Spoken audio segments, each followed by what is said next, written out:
Yo guys, welcome back to the channel. We are back today with another episode of our solo Warframe Steel Path series. Now today we're going to be going through survival, but just before we get into that, I do want to say that if you are a player who enjoys a more chaotic and fun style of play, then I have done two videos on Baruch and Valkyr. They will be linked in the description, so go check that out if you are into that sort of thing. But as always, if you're going to enjoy the video, drop a like, subscribe, comment, all that good stuff, and let's get into it. Okay, so as always, we're going to go through Focus School and an arcane that will help you out. So, Focus School, we're going to go with Unairu here, just because of the armor stripping and shield stripping ability that you can use whether you're against Corpus or Grineer, especially the Eximus units, because they are very tanky, and armor stripping will make it a whole lot easier to kill them.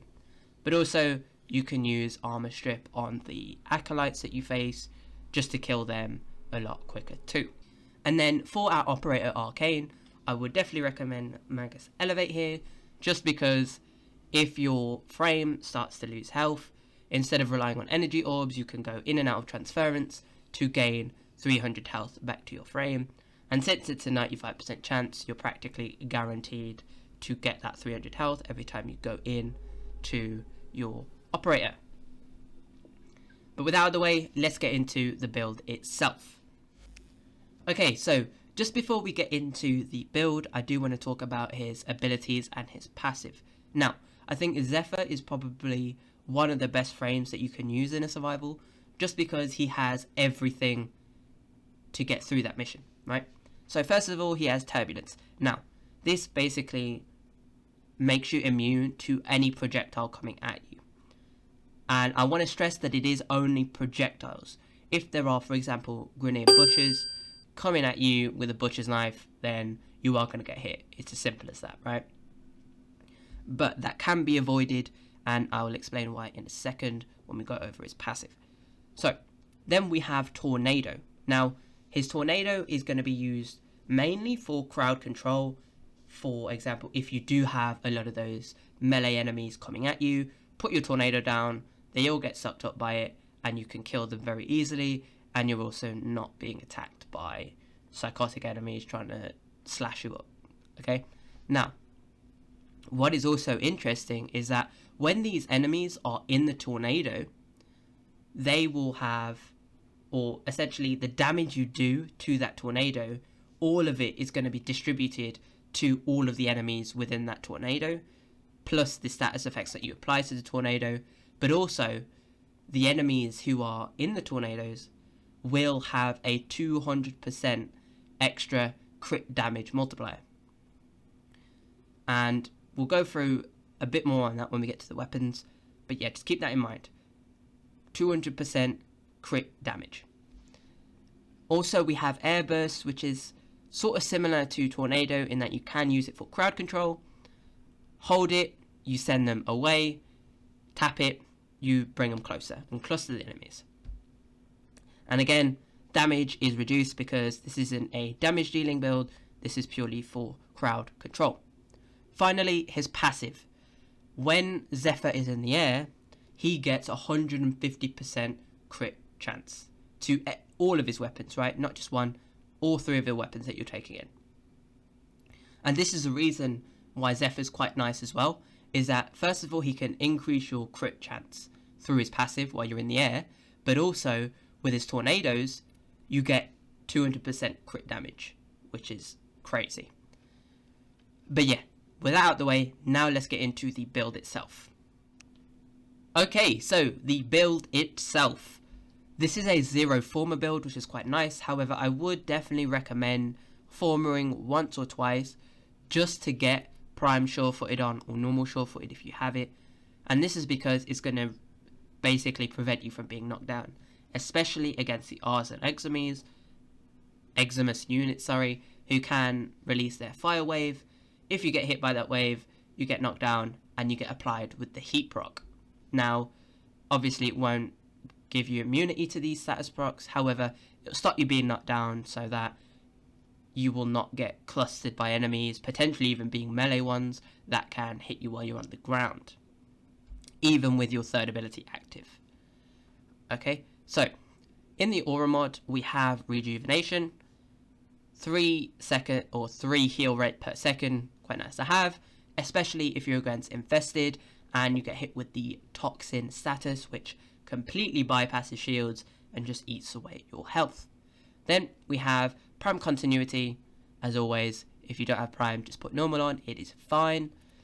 Augur message, narrow-minded, and constitution. Now, all of these are going to contribute to our duration, and more so our turbulence, because we're trying to make it as long as we can, just so we don't have to keep casting it and waste energy. But also, if you get in the moment, forget to cast, you have that long period, which should sort of not matter, because you will be able to cast it again. Then we have prime flow, pretty simple to be honest. Again, if you don't have prime, just put normal on, it is fine. This is going to increase our energy and basically give us a huge reservoir of energy that we can dip into and not have to, well, we don't have to worry about it running out basically, especially with the use of fleeting expertise, which is going to increase our efficiency and make it so that we don't, or when we do cast the energy, or when we do cast the ability, we're only using a small amount of energy for the ability. I mean, obviously casting our first ability is going to be very different to casting our fourth ability, right? Normally this costs 100 and this costs very low anyway. So then finally we have stretch and overextended. Now this is more for our tornado, but also our airburst, right? We can hit the enemies further away or cluster them from further away. And also our tornado is going to drag them in from further away. Let's say there are enemies or a very large group of enemies a significant distance away from you. You can put your tornado down and they will get sucked up. And then you can, of course, take advantage of the 200% critical multiplier. So, in terms of arcanes, Arcane Energize, pretty simple. We're going to be killing a lot of enemies in a survival mission. We're going to be getting a lot of energy orbs. So we're going to be proccing our Arcane Energize a lot more. So this is also going to make us get to capacity quite quickly. And then finally we have Arcane Awakening. Now this depends on, this arcane is interchangeable, right? It depends on what you like and what you prefer. Now I will be going through a couple weapons that I will be using. One of them being a pistol, which is why I'm using Arcane Awakening. However, if you prefer survivability for when or if you forget to cast your third ability, then of course you can slap on maybe Arcane Guardian for extra armor, Arcane Aegis for extra shield recharge, or even Arcane Barrier, with a chance to completely refill your shields if it gets damaged. But yeah, let's get into the builds I will be using. Okay, so the builds I'm going to be showing you, you don't need the precise weapon, but I'm just showing you what I'm using just for reference and for the video. So, my Brahma, pretty simple build to be honest. Got heavy caliber and serration just for base damage. We've got our point strike on here and our vital sense to take control of our crit damage and crit chance. This will then, of course, if you are using your weapon with Zephyr, if he's in the tornadoes or if he's in the air, we will get that crit chance and crit damage buff. Then we have Prime Cryo rounds and Infected Clip. Now you can change these based on the faction you're defending, or not defending, the ones you're against. And then finally we have Hammer Shot for extra status and critical damage. Again, this will be multiplied by Zephyr's passive and his tornadoes. So, in terms of the arcane, we have Primarily Merciless. On kill, we get even more damage, which stacks up to 12 times. Now, one thing you should know is that especially if you're using explosive weapons like the Brahma, maybe the AK Arius, things like that, you should have Prime Surefooted on, just to avoid getting knocked over when they explode, especially at close range. Now, also, if you are using sort of weapons that are precise, single shot, non-AoE, you could potentially use primary deadhead, unprecise headshot kill. You get even more damage, which stacks up to 3 times. You get a headshot multiplier of 30%, and you also get less recoil. So that is an option for you as well. Okay, so with that out of the way, let's get into the secondary weapon that I will be using. Okay, so our new core build.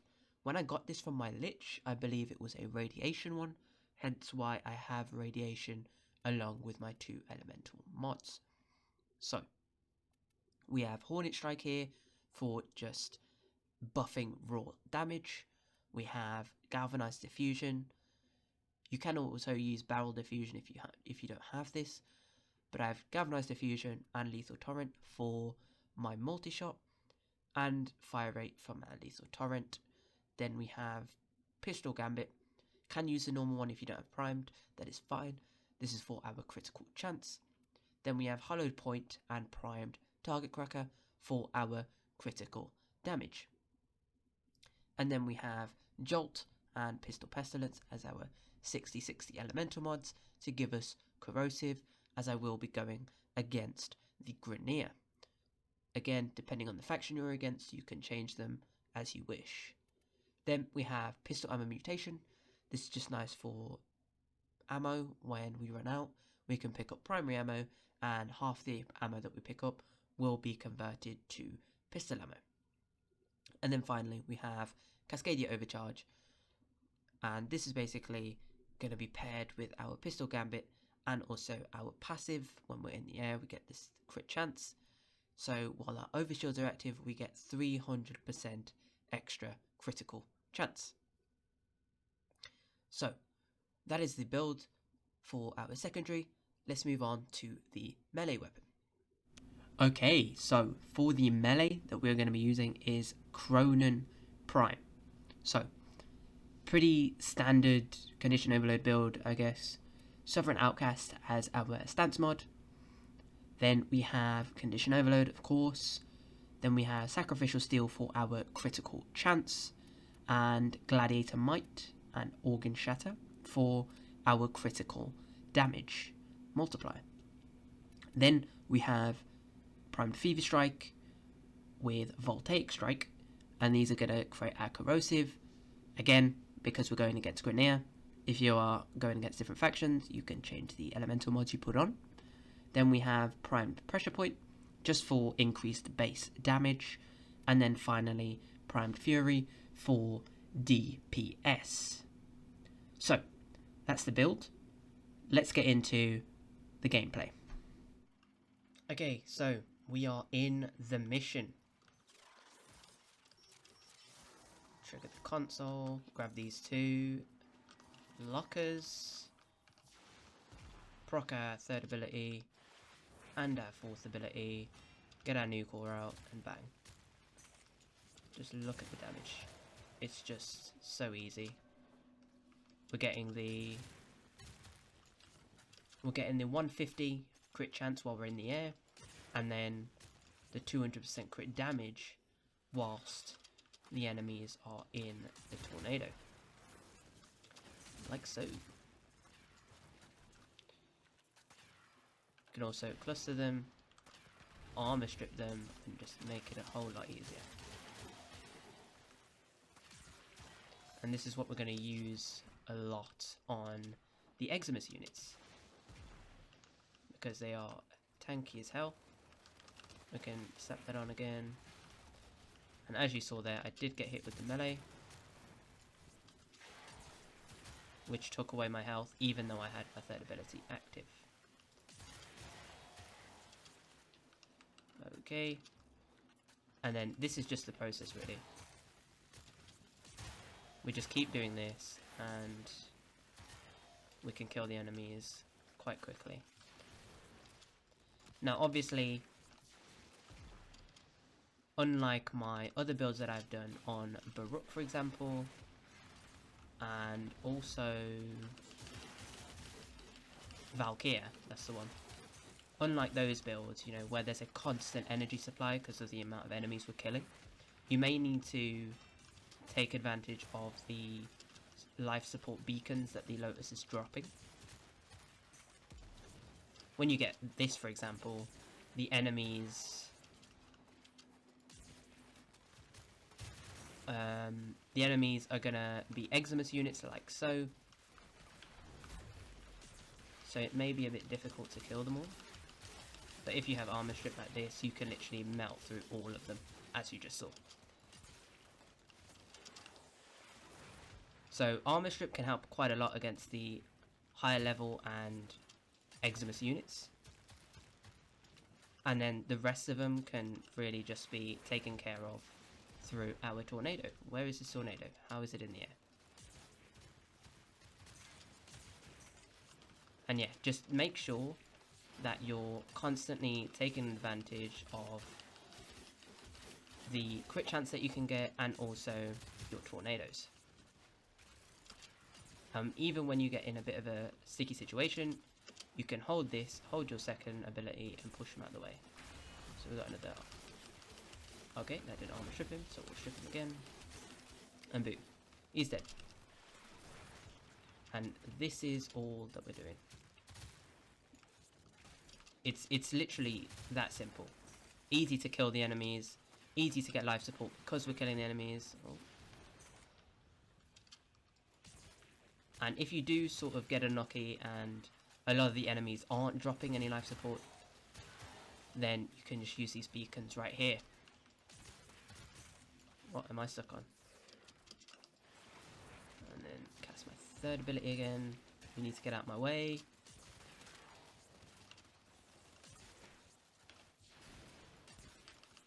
And then we can just melt through them. Even if they're like... Oh, get away from me. If there are just a couple enemies, then by all means use your second ability. But if there are a whole cluster of them, that's when I definitely recommend using your fourth ability. Like this guy's only one, so just condition overload him and then you're good. And then we just kill this guy. Like so.